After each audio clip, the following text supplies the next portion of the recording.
It's a good thing I'm a ninja to operate this studio, because you have to be a ninja to operate this studio. What we're going to do today is look at layers.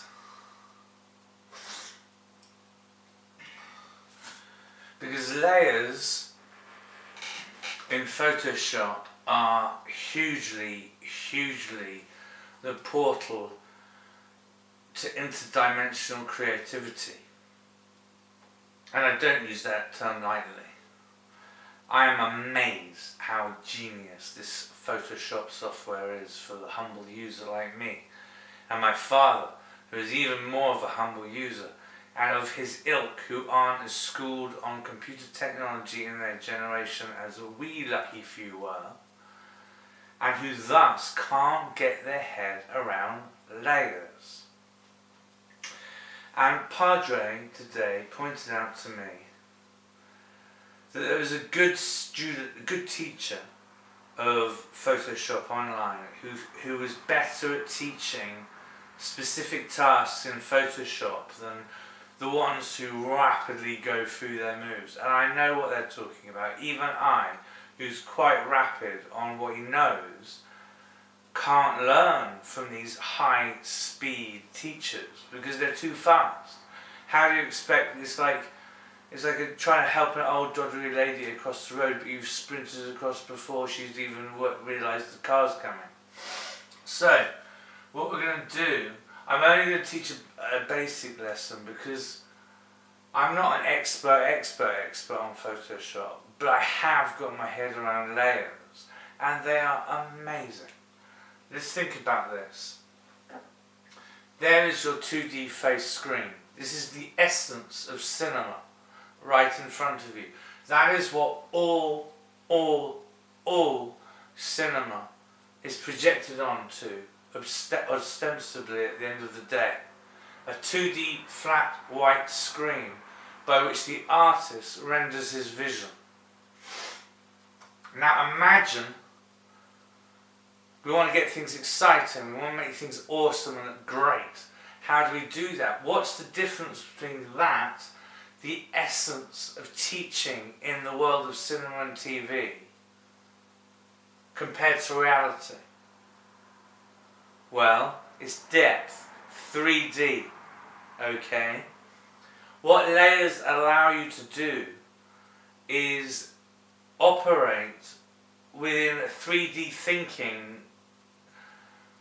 to create more easily your visions for whatever you want to do in a variety of modes of creative endeavour.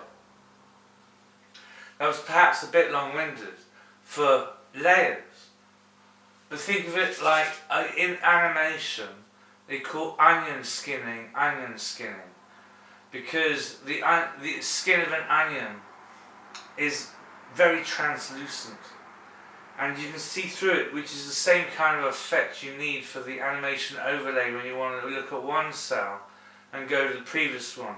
And to get the fluidity correct, you have to flip back and forth.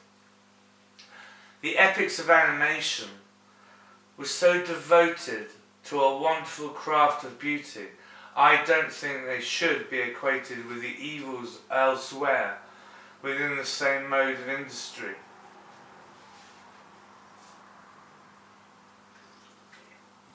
Having said this, the layering thing is huge. So let's do this. So let's say we want to do something really simple. We want to write a word, right? We go 1, right? And let's make it a bit bigger so you can see easily what I'm doing, if this works. This is as experimental for me as it is for you. Right?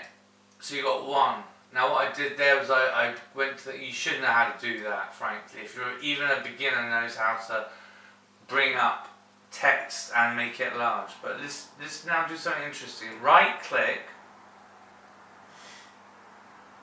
No, sorry, not right click. We need to go to Window and Layers. Right now, see it here, you've got 1. That's what says 1. Now let's make another layer.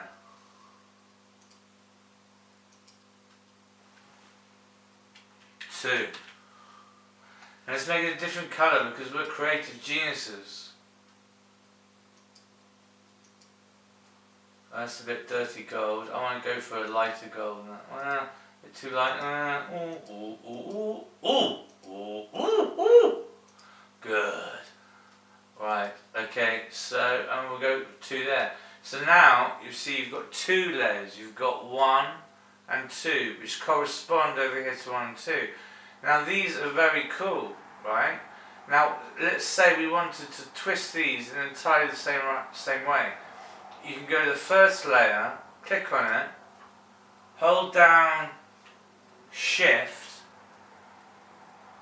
and click on the other, and it selects it, and then it operates as 1.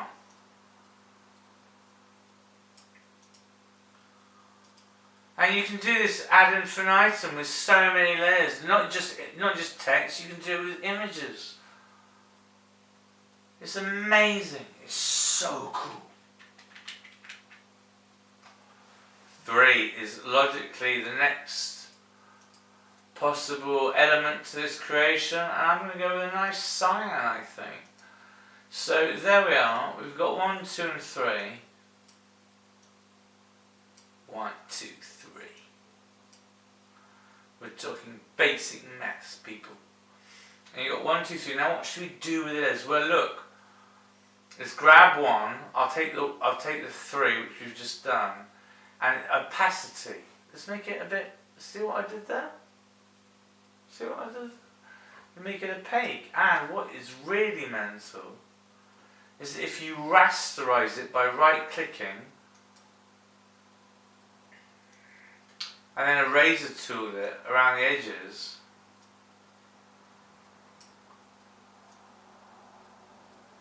you start to create something more evocative of the senses visually. Let's now work on 1. What should we do with it? Well, I don't know. Let's